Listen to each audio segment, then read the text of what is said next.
Yung mga minions po ni Maudix, hanap ng hanap sa ating Pangulong Bongbong Marcos kung nasa na daw ang Pangulo. Amidst the controversy dito sa latest aggression ng kanilang kaalyadong China. Yung ating Pangulo po, kahit pinipirwisyo tayo ng China po, tutok na tutok lang po sa trabaho para sa pagpaunlad ng ating ekonomiya, ng ating bansa. Ito yung ating Pangulo, kasama mga kababayan si Manny Pangilinan, nag-ground breaking po. Nagbabagang mga balita at pagtalakay sa mga isyu na lipunan. Pulsa, opinyon, para at pag-alantad sa katotohanan. Pulsa, what you see is what you get. Unisan. Ng Cavitex, Calax Road, Calax Road Link. Yan ang strong leader po. Hindi po siya natataranta sa mga seryosong usapin. Tansyado niya po, mga kababayan, nandyan yung ating Mutual Defense Treaty na Amerika na ngayon sinisiraan po ng mga pro-China vloggers. Kesyo yung Amerika daw, mga kababayan, hindi man yan sasaklulo sa ate. At mahina na daw, mga kababayan, yung Amerika, pabagsak na daw yung economy. Tapos ang China po is a rising economy. Baliktad po. Ang China ngayon po ang struggling yung economy. Ang Amerika po, maintain niya po ang pagiging number one powerful, the most powerful country in the world. Militarily, pati yung economy po. Mamaya ipakita ko po sa inyo yung mga datos and the facts, mga kababayan, para hindi tayo malaso ng fake news nitong mga pro-China vloggers na lalo nilang in-intensify yung paninira po sa atin, sa ating administrasyon at saka sa Amerika. Kasi nga po, ang gusto nila dumikit tayo sa China. Hindi man po tayo pwedeng dumikit sa China. Unang-una po, mga kababayan, yung ideology ng China, hindi po kapariyo sa atin. Communist sila po, communist ideology. Tayo po democratic and pattern tayo, mga kababayan, sa Amerika. Democracy po tayo. Sa China po, walang freedom of speech. Kontrolado doon, mga kababayan, ang media. Itong mga DDS vloggers, kung nasa China sila, siguradong hindi sila pwedeng magsalita. Pag hindi po kalinya ng agenda po ng China, yung sinasabi nilang freedom of expression na sinisikil dito. Paano sinisikil po? Libre silang magmura. Di ba yun ang ginagawa nila? Araw-araw minumura yung ating Pangulong Bongbong Marcos at sinisiraan. Hindi pa makontento. Try ninyong gawin yan doon kay Xi Jinping. Try ninyo sa China. Kung baga, abutin ninyo. Tama po? Pero sa Amerika po, tulad dito sa atin, kaya nga yung isang vlogger po na Siging Panira, buwilo siya kasi nakabase sa Amerika. Ano ba? May freedom of expression. Nasa inauguration po yung ating Pangulong Bongbong Marcos. So ito yung coverage ng RTVM. Inauguration of Cavitex C5 Link Sucat Interchange and groundbreaking of Cavitex C-Link Segment 3B. Tuloy-tuloy po yung pagpapaunlad ng ating Pangulong Bongbong Marcos sa ating economy. Yan nga po siya, Hanap kayo ng hanap sa kanya Marcos' Mega World's Grand Website Hotel contributing to tourism boom. Busy po ang ating Pangulong Bongbong Marcos sa pagtulong sa pagpaunlad ng mga negosyo, turismo, para mag-create po ng job opportunity sa ating mga kababayan. Yung mga sinasabi po ng mga DDS vloggers na nagsisipag-alisan na po yung mga negosyante daw kasi may threat ng gira dito sa West Philippine Sea. Walang katotohanan po, hindi nagsisipag-alisan. Interesado po sila dito kasi protected tayo, mga kababayan, ng ating mga powerful allies. Japan, Australia, South Korea, naniniwala sa atin. Amerika, European countries. Ito yung mga kaalyado natin po, mga kababayan. Walang katotohanan po na babagsak daw yung economy ng ating bansa kasi walang interesadong magnegosyo. Ang nag-aalisan po, yun mga investors po sa China. Kaya yung Chinese economy is collapsing.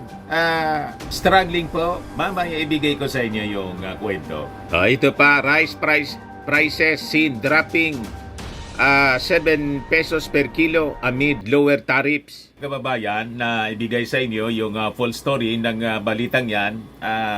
Click subscribe muna dito sa ating YouTube channel and hit the notification bell para lagi po kayong updated sa mga kaganapan dito sa ating bansa.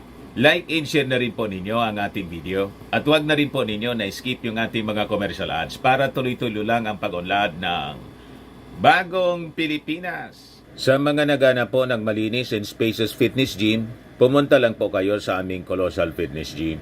We also offer Grab Car Rental with our brand new 2023 model ng Toyota Innova. We also accept booking for those who are planning to travel via PAL, Cebu Pacific, and other airline companies, local and international, and bills payment for Meralco Bills, Aleco Bills, PLDT, etc. Ang Colossal Fitness Gym is located at 3rd floor Security Bank Building, Lanco Business Park, Legazpi City, Albay. For inquiries, look for Gilon Maravillas, contact number 0966-802-0949.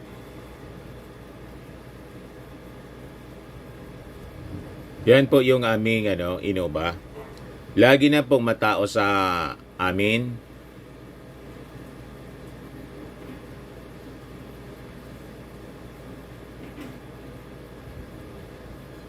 Yan po mga bagong clients namin. Napakaganda at colorful at napakalinis ng aming gym po. Pati mga foreigners po pumupunta sa amin, mga British tourist po sila dito sa Legazpi. Na-set up na rin po yung aming mga brand new gym equipment.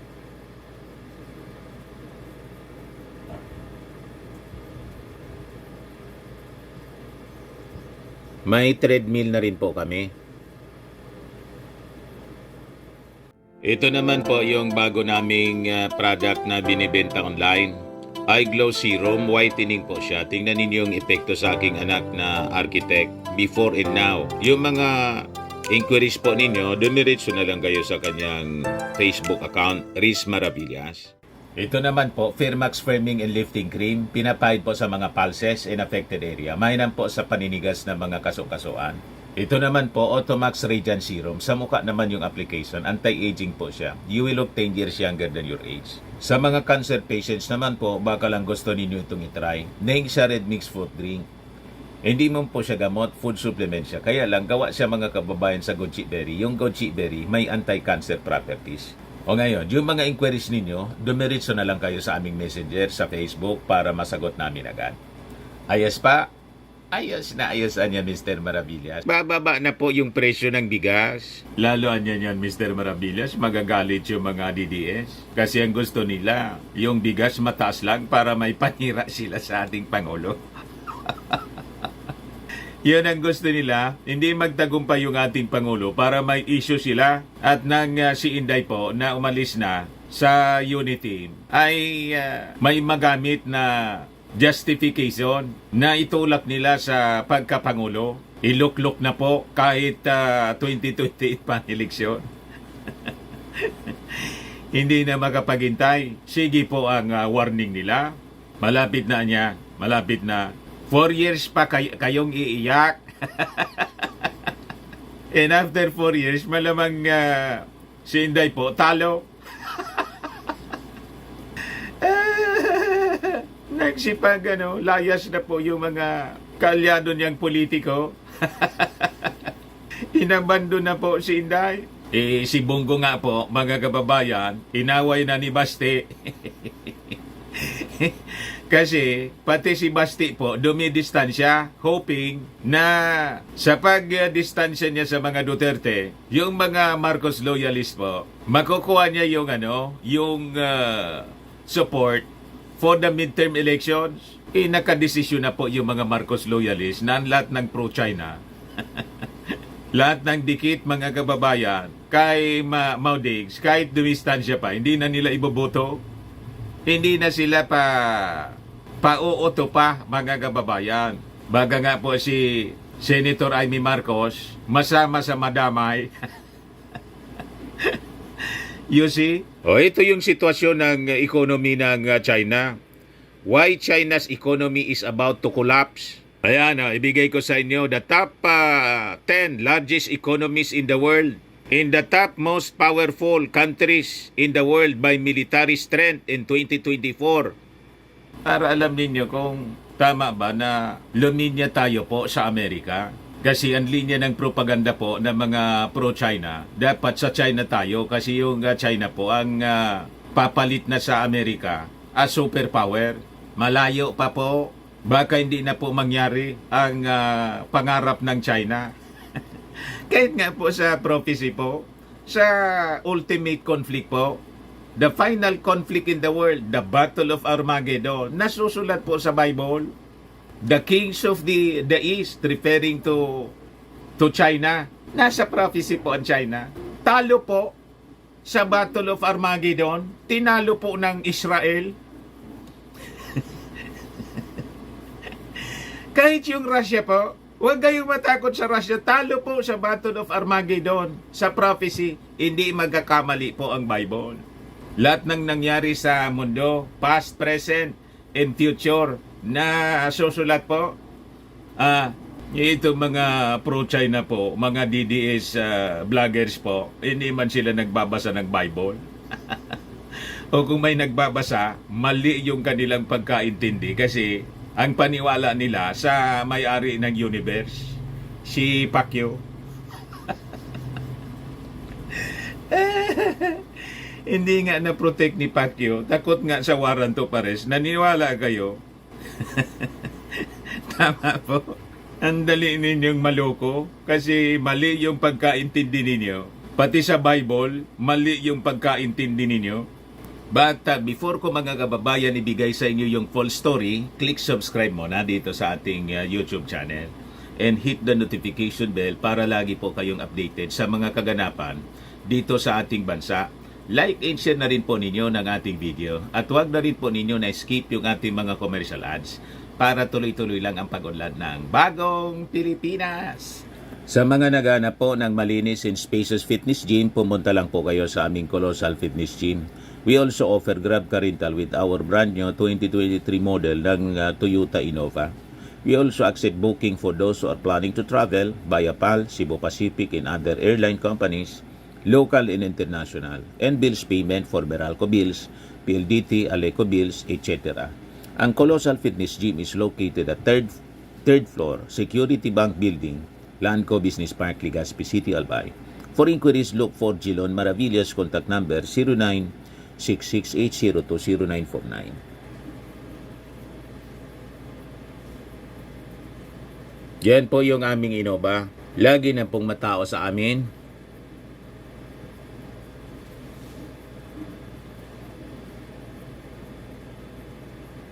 Yan mga bago naming clients, mga kababayan. Napaka-colorful, napakalinis at napakaganda ng aming gym po. Tingnan ninyo, pati mga foreigners nagji-gym sa amin. Mga British tourists po sila. Na-set up na rin po yung aming mga bagong gym equipment. May treadmill na rin po kami. Ito naman po yung bago naming product, Eye Glow Serum galing pong South Korea. Whitening po siya. Tingnan ninyo ang epekto sa aking anak na architect entrepreneur. Yung mga inquiries po ninyo, dumiritso na lang kayo sa kanyang messenger, Riz Maravillas on Facebook. Ito naman po, Firmax Firming and Lifting Cream, pinapahid po sa mga pulses and affected area. Mainam po ito sa paninigas ng mga kaso-kasuan, pati mga pains po. Ito, Automax Radiant Serum. Sa mukha naman yung application. Anti-aging po siya. You will look 10 years younger than your age. Sa mga cancer patients naman po, baka lang gusto ninyo itong itry. Ningxia Red Mix Fruit Drink. Hindi man po siya gamot, food supplement siya. Kaya lang, gawa siya mga kababayan sa goji berry. Yung goji berry may anti-cancer properties. O yung mga inquiries ninyo, mga kababayan, dumiretso na lang kayo sa aming messenger sa Facebook para masagot namin agad. Ayos pa? Ayos na ayos yan, Mr. Maravillas. O, balikan natin yung ating mga kwento. Yung mga naghahanap sa ating Pangulong Bongbong Marcos, busy po siya. Pero nakabantay siya mga kababayan. Lagi siyang binibrief ng mga security officials sa issue po ng West Philippine Sea. Kaya lang po, hindi niya siyempre sasabihin yung mga plano. Hayaan natin siya. At yung objective natin is to de-escalate. Ganyan po ang dapat ginagawa natin. Nagagalit po itong mga DDS vloggers, yung mga pro-China po, kasi nababasag yung kanilang mga propaganda na ang gusto nilang paniwalaan natin, kinakaladkad natin yung Pilipinas sa gira. Walang ganun po. Dinide-escalate nga po, de-escalate yung tensyon sa West Philippine Sea. Kaya nga po, hindi pa tayo mag-i-invoke ng Mutual Defense Treaty. So that's the statement ng Palasyo Malacanang. Para hindi na po lumala. And we're open all the time sa dialogue po. Pero hindi maaari na sa dialogue po ang magdikta po ang China. Ganon. Dapat ngayong gusto nilang mangyari lang, yun ang susundin natin. Pag ganyan po, talo tayo. Tama? Hindi yun nahayaan ng ating Pangulong Bongbong Marcos. Yun po ang rason kung bakit luminya tayo sa ating Mutual Defense Treaty and our allies. At yung objective natin, dalhin natin ito sa International Court. Kasi nandun tayo po sa pag-observe ng law and order. Hindi pwedeng brasuhan po. At yung ating mga kaalyado po, hindi po magpapabraso. Kasi pag nangyari yon, pati sila apektado po. Pag isinara ng China po itong South China Sea, daanan siya ng kalakal ng mundo eh. Yan ang rason mga kababayan kung bakit sila sumusuporta sa ating pinaglalaban. At dapat po matuwa tayo. Kaya ang style ng propaganda po ng mga pro-China, ginagamit daw tayo ng Amerika sa kanyang gira sa China. Walang ganun po. Kumbaga, pumutok ang gira po. Kung desidido yung China, laban natin po ito. At yung Amerika and our allies, kung susuporta sa atin, tama lang na mga kababayan na sumuporta sa atin kasi pati sila apektado. Ganyan po ang tama na pag-iisip. Kasi yon po ang katotohanan. Na ang China po, gustong kamkamin po ang hindi sa kanila. Pag hinayaan natin sila, wala nang makakapigil sa kanila mga kababayan para lamunin tayo. Sayang lang po ng sakripisyo ng buhay ng ating mga noble heroes pag ganon. So unahin ko muna mga kababayan ibigay sa inyo kung nasaan yung ating Pangulo. Kasi hinahanap po nila. Hindi man po nagpapabanjing-banjing yung ating Pangulo. Very busy siya po. Kasama niya si Manny Pangilinan po sa groundbreaking ng Cavitex. Yan po siya. Bilyonaryo Manuel Pangilinan joined President Ferdinand Marcos Jr. in Cavite Friday, June 21 in kicking off the construction of a connector road linking to major expressways. So napakaganda po ng future ng ating bansa, lalo na dito sa Luzon po. Magiging overflowing po ang investments. Kaya nire-ready po ito kasi di ba na-discuss ko na sa inyo yung napag-usapan doon sa pagbisita ng ating Pangulong Bongbong Marcos sa Amerika with American businessmen? Yung Luzon Economic Corridor po. Ito po yung mga infrastructure na inihanda ng ating Pangulong Bongbong Marcos. It will become an engine of growth and development po sa ating bansa. Kaya todo-todo ang trabaho ng ating Pangulong Bongbong Marcos po. Nagagalit po yung mga pro-China kasi dati, nung panahon ni Mao Diggs, ang nagpifiesta po sa mga kontrata, mga negosyo po, mga Chinese. Kaya sinisiraan yung Amerika po. Kasi yung Amerika, Japan, Australia, sila na yung mga magiging kapartner natin. Pati mga European businessmen. Kaya scare tactics po ang ginagawa nila. Fearmongering, wala niya napupunta ng mga negosyante kasi may brewing conflict dito sa West Philippine Sea. Sinisiraan po ng mga pro-China yung strategy ng ating Pangulong Bongbong Marcos. Hindi uobra sila po kasi yung ating mga protector, America, Japan, allied countries natin, in-increase ng ating Pangulong Bongbong Marcos yung stake nila dito sa ating bansa para lalo sila mga kababayan na may interest na tayo ay i-protect kasi may negosyo sila rito. Tama po? Yung strategy? Kaya kayo nagagalit. Huwag kami. So sabi dyan, Pangilinan in Marcos led the groundbreaking ceremony for the road link that connects Cavite to the rest of Calabarzon region. This segment will seamlessly connect the Cavite-Tol Expressway or Cavitex and the Cavite-Laguna Expressway, CALAX. Si Pangilinan po, the Pangilinan-led Metro Pacific Tollways Corporation operates CALAX while Cavitex is operated by Philippine Reclamation Authority. The President also opened the Cavitex C5 link and interchange in Sucat, Parañaque. He also offered thanks to the MVP Group for waiving the collection of toll fees for those using the Cavitex for the next 30 days. So sabi ng ating Pangulong Bongbong, this will introduce our new roads, expressways to those who are in need of that transport system. Marcos Jr. said, so we welcome this call and thank the PRA for its initiative to help mitigate the impact of rising fuel costs to our motorists. Yan po yung ating Pangulo. Pakinggan natin yung speech po ni Manny Pangilinan, yung portion ng kanyang sinabi. Your Excellency, President Ferdinand R. Marcos Jr., honorable members of the Cabinet, partners from the public and private sectors, to my co-workers of our Tollways Group, good morning to all. I would like first to thank the President for taking the time to join us today in two groundbreaking ceremonies down here in the South.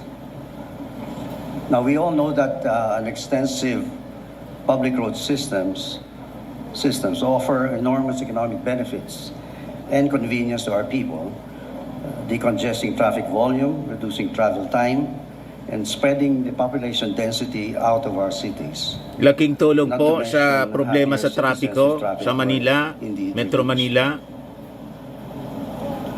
The Tollways Group always believes in the potential that the public-private sector partnerships offer. And we thank the President for his support and the local government officials for their support as well, for making it feasible to undertake consequential projects such as these that we inaugurated today. They should make our country more competitive, inclusive, and united, Di ba? which future generations can look back and appreciate.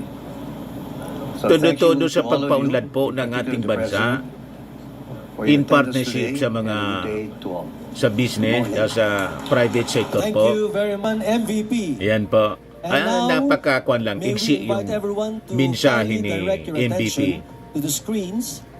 Ito po yung animation para panoorin natin po.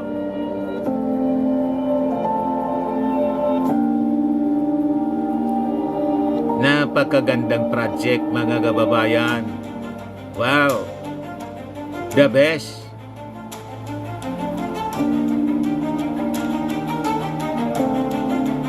Our President is a builder tulad ng kanyang tatay mga kababayan.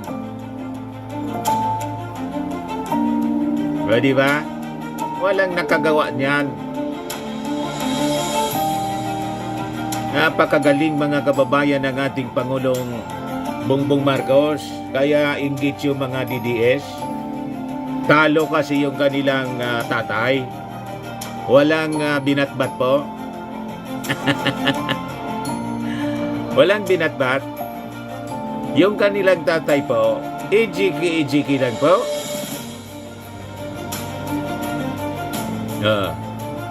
Tapos may kaso sa ICC. Sinisisi yung ating Pangulong Bongbong, sila yung may gawa. Di ba? Napakaganda. Mga kababayan, o Parañaque, beautiful.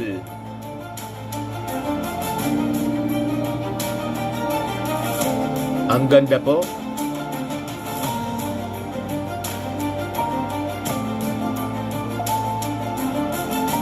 So tuloy-tuloy ang pag-unlad ng ating bansa, mga kababayan.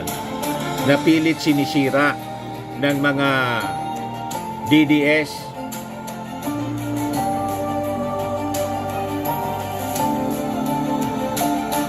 sinisiraan yung ating Pangulong Bongbong Marcos. Kasi pag nagtagumpay po ang ating Pangulong Bongbong Marcos, wala na silang pagkakataon na makabalik sa pwesto sa Palasyo Malacanang. Kaya gusto nilang tanggalin. Kaya sige po ang rally nila, yung nausog. Ang intensyon nila, iluklok si Inday. Hindi nga naayos po yung DepEd. Dismal yung performance. Hindi nga naayos po yung DepEd. Isang departamento. Pagkatapos, yung buong bureaucracy, buong bansa bilang Pangulo. Ano yun? Tama? Isang agency, hindi mo naayos. Buong bansa, nangangarap ka. Balik ka na lang sa Davao doon, pwede ka doon. Pero sa buong Pilipinas, pinasubo lang ng tatay niya, mga kababayan, ang buong Pilipinas sa... kaya ito may problema po tayo sa China. Pinabayaan niya. Mali yung foreign policy. Naging very submissive po. Kaya umabusog yung mga Chinese. Kaya nire-reverse ito ngayon ng ating Pangulong Bongbong Marcos. Galit sila kasi iniisip nila, sinisiraan sila. Itinatama lang yung maling ginawa, mga kababayan ng dating Pangulong Digong. O ngayon, pakinggan natin yung mensahe ng ating Pangulo. When I assumed office nearly 2 years ago, I brought with me a promise to carry on the building of infrastructure projects that will benefit our economy and our people. It's not just now build, but build better more, because Filipinos deserve nothing less than that. So I stand here today to deliver on that promise with the groundbreaking of the Cavitex-Calax link in Kawit, Cavite, and the Cavitex C5 link segment 3B in Parañaque City, and of course, the inauguration of the Cavitex C5 link Sucat interchange. These three milestone projects bring to reality our promise to transform the lives of millions of Filipinos by systematically easing traffic flow in the greater Metro Manila area. The Cavite-Calax link, originating from Kawit, Cavite, is a 1.2-kilometer connection whose length may be short, but its impact will be substantial. With this, we anticipate a significant improvement in the road network connectivity from Kawit to the greater Calabarzon region. By establishing a direct connection to Calax, we also ease the traffic congestion at the busy intersection of Tirona Highway and Centennial Road. A while ago, we just did a quick inaugural drive through the Cavitex C5 link Sucat interchange. It is part of the newly completed Cavitex C5 link expressway segment 2. I am pleased to have inaugurated this fitting centerpiece that will connect several major roads in Sucat with Cavitex. With this interchange, motorists will now be able to travel smoothly, safely, and conveniently from Cavitex R1 to Sucat, Parañaque within just 5 minutes. It is a dramatic improvement from the usual 1-hour travel time via existing public roads from Kawit, Cavite. This segment is set to benefit around 23,000 vehicles a day. And I was just mentioning when that figure came out, I said, maliit yan. Before you know it, that 23,000 motorists that we are estimating for now, that will fill up very quickly as soon as they see the advantages of traveling on these really what is the bypass and circular route around the city. This will enhance our travel efficiency and ease commutes for our citizens. Finally, we have the Cavitex C5 link expressway segment 3B. This is a 2-kilometer road coming from Sucat interchange going to E. Rodriguez in C5 Road, Taguig. Upon completion, we expect that the travel time from Cavitex R1 expressway section to SLEX C5 road will greatly be reduced from what is now 40 minutes to 10 minutes. But Grabing pakinabang po, mga kababayan. Very rough figures. We have to put into that. You have to impute into that formulation. Unti-unti nang the nasosolusyonan delays yung problema that po sa because traffic of congestion going sa into Metro Manila. What are referred to sometimes as the surface roads that go into the city, into Metro Galing-galing po ni PBBM. Iwas tayo doon, napakalaking bagay. And I think that, again, our estimates, although already optimistic, I think will very quickly very quickly be filled up and surpassed. But that is a good thing, because that means that the traffic that is going from the different parts of the country, through up north, through down south, and no longer through Manila, will immediately enjoy all those benefits of a much easier, much faster, and much simpler. And we don't need to worry that much about traffic as we are having to do now. And that will, again, be to the benefit of our small businessmen, to our farmers, and all of those who require transportation for their livelihood. Grabing So it also pakinabang marks sa the lahat final ng step mamamayan. in completing the Cavitex C5 Link Expressway. Be to Enhancing farmers our and transportation businessmen, infrastructure in ordinary network on behalf of motorists. countless motorists and passengers. So I now invite my fellow Filipinos to take advantage of our expressways, experience firsthand the ease and convenience that these roads will bring to our daily lives.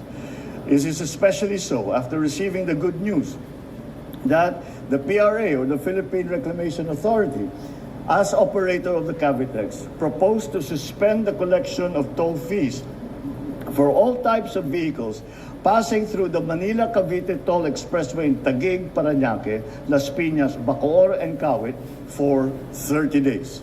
And this will introduce our new roads to expressways to those who are in need of that transport system. So we welcome this call and thank the PRA for its initiative to help mitigate the impact of rising fuel costs to our motorists. I now count on our toll regulatory board to ensure the immediate implementation for the benefit of the riding and the transport public. Ladies and gentlemen, these flagship PPP projects are the results of a great deal of hard work, thorough planning, and collaborative efforts of the Philippine Reclamation Authority, the Cavitex Infrastructure Corporation, and of course, its principal company, the Metro Pacific Tollways Corporation. We thank you for making these monumental endeavors possible. We also give our sincerest gratitude to the architects, the engineers, construction workers, the project managers, and all the individuals involved in these accomplishments. You are the reason why we can turn blueprints into actual reality. And I assure you that your work, your patience, and your sacrifice will leave a lasting impact on our country and on our people. And we give thanks, of course, to the Filipino public for their patience, understanding, and support while we work to complete these large projects. As always, as I always say, unity is at the heart of these undertakings, and we have come this far because we have worked together in building these structures. So let us carry on with that promise that we have made to build better more. Let us not just build roads, let us build connections that will unite and bring us closer than ever, and create pathways that will be the stream through which our vibrant society will pulse. With all of these, we are creating a nation where Filipinos may easily access and traverse our communities and have a comfortable and productive time as they do it. That is the vision of a bagong Pilipinas that we are striving to build. And I know that it is a vision which we all share and care deeply about. Maraming salamat po sa inyong lahat. Mabuhay po tayong lahat at mabuhay ang bagong Pilipinas.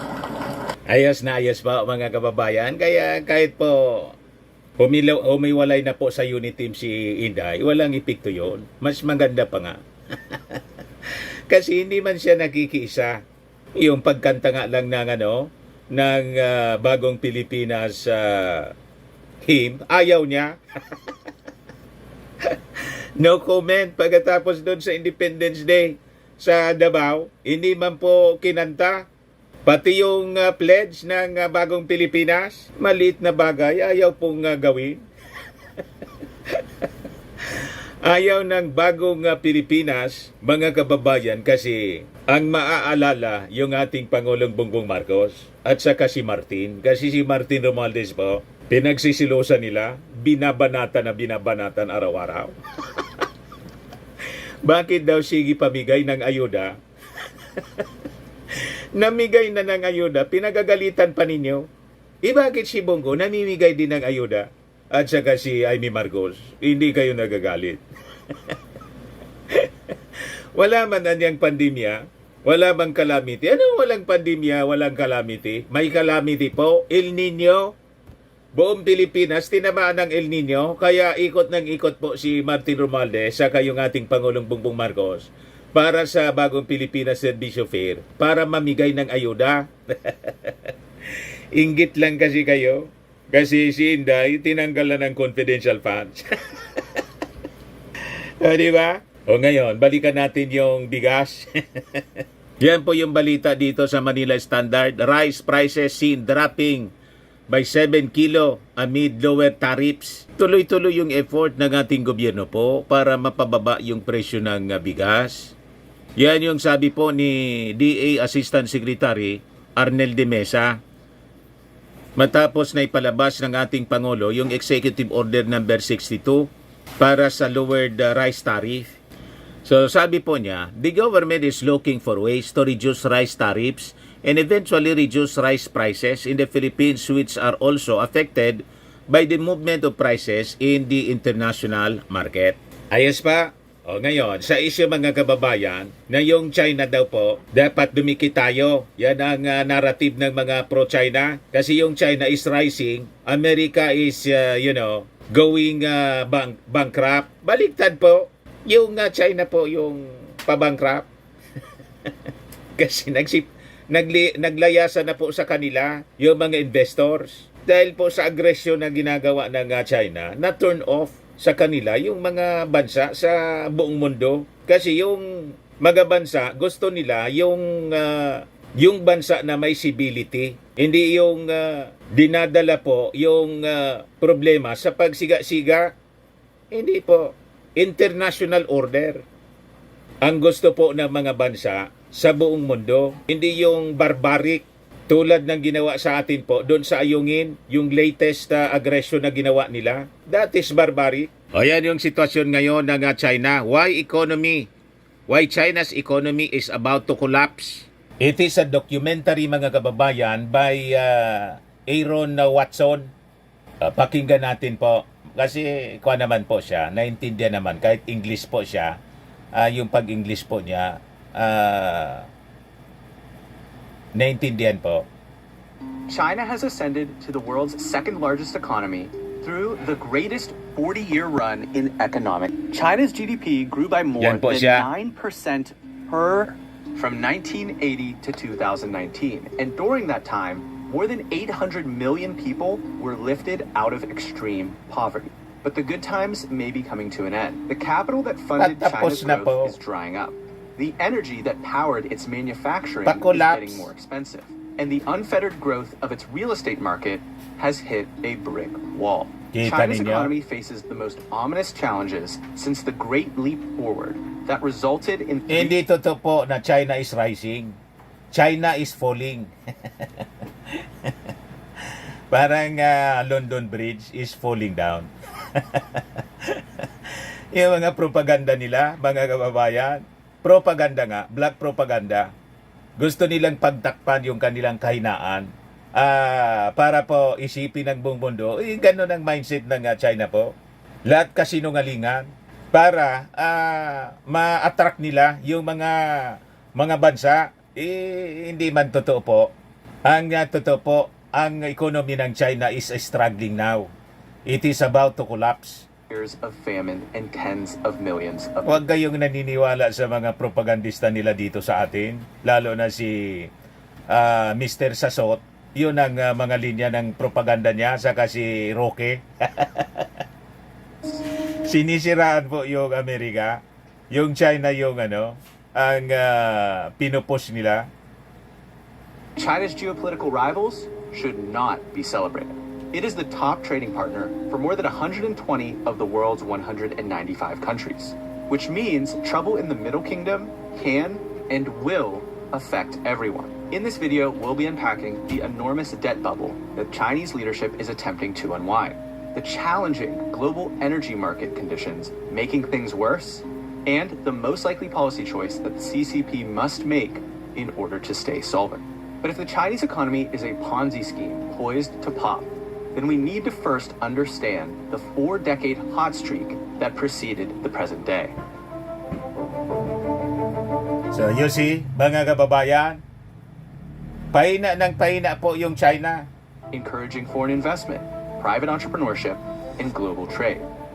These special economic zones were wildly successful, and China experienced its first explosion of growth in the early 1980s.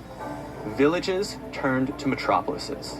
Agriculture became more productive, and standards of living rose.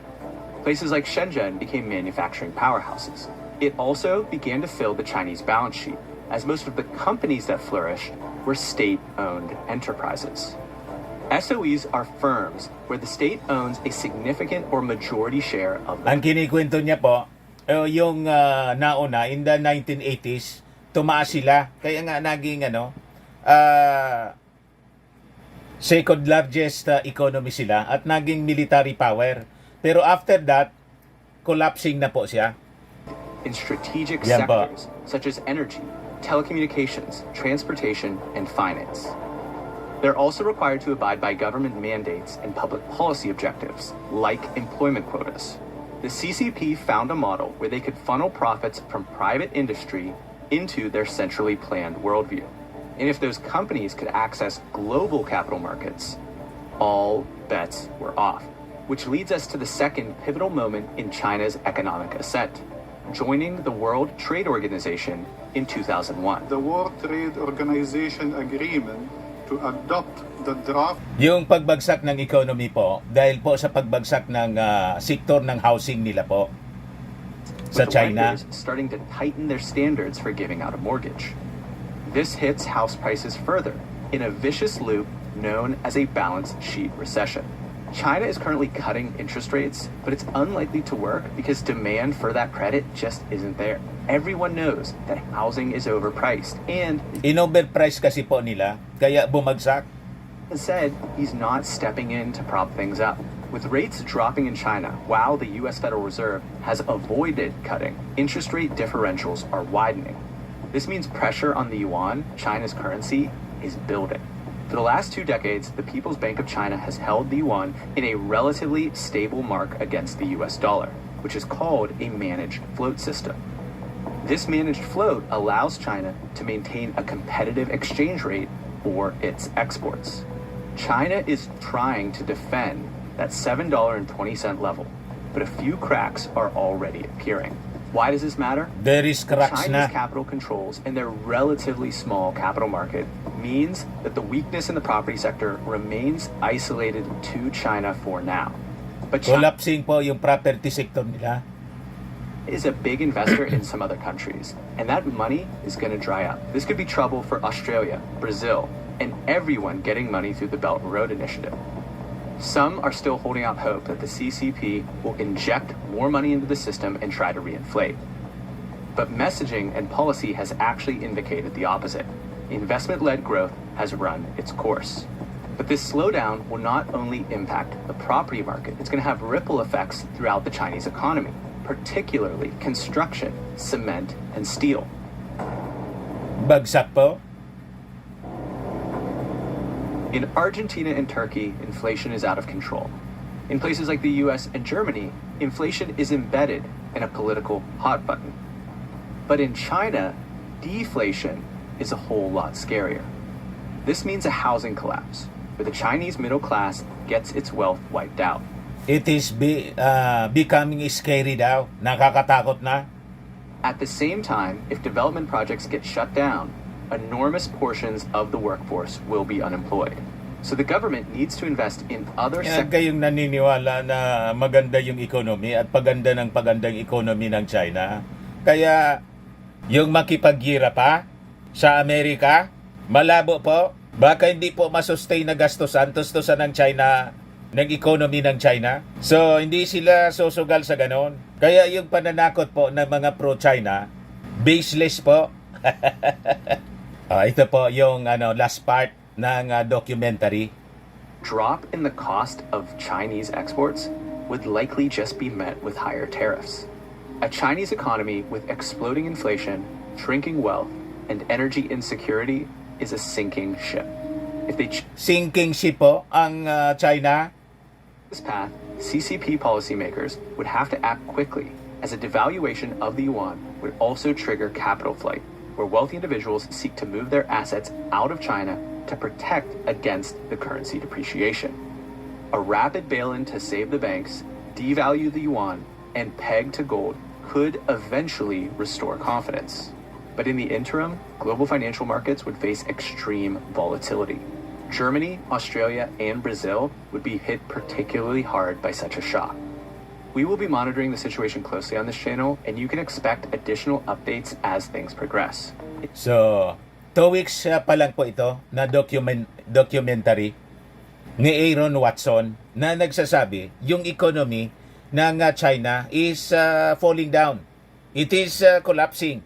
Kaya hindi po totoo yung mga propaganda ng mga pro-China vloggers dito. Lalo man na po ni Harimau na dapat daw dumikit tayo sa China kasi yung China ngayon ang siging yaman. At lumakas ng lumakas kaysa sa Amerika. Kahit nga po sa economy and militarily po, number 1 pa rin po yung Amerika. Pakita ko sa inyo, top 10 largest economies in the world. Yan po, rank number 1, Amerika. 28 billion US dollars po. 28 billion 783,000 US dollars yung GDP. Whereas yung China, mga kababayan, 18,536 billion US dollars yung GDP niya. Malayo pa. Ang number 3 po, Germany, kaalyado pa natin. Number 4, yung Japan, kaalyado natin. Number 5, yung India, kaalyado natin, kaaway pa ng China. Number 6, United Kingdom, kaalyado natin. Number 7, France, kaalyado natin. So tama yung ating, yung G7 po, countries, kaalyado natin. So tama lang yung alliance natin. We allied with the rich and powerful countries in the world. Nakaaway din ng China. Kasi po, sila communist, tayo, democracy. Aligned yung ating ideology with America and allies. Tama po? At yung China, kaaway ng Israel. Yung Amerika, protector ng Israel. Ano man niya, Mr. Maravillas, ang relasyon yan. Ang sino man daw na mag-bless sa Israel will be blessed. Yung China, kaaway ng Israel. Kaya hindi siya i-bless. Talo po ng Israel sa Battle of Armageddon based sa prophecy. Pati Russia. Talo. Sino pa yung sunod? Brazil.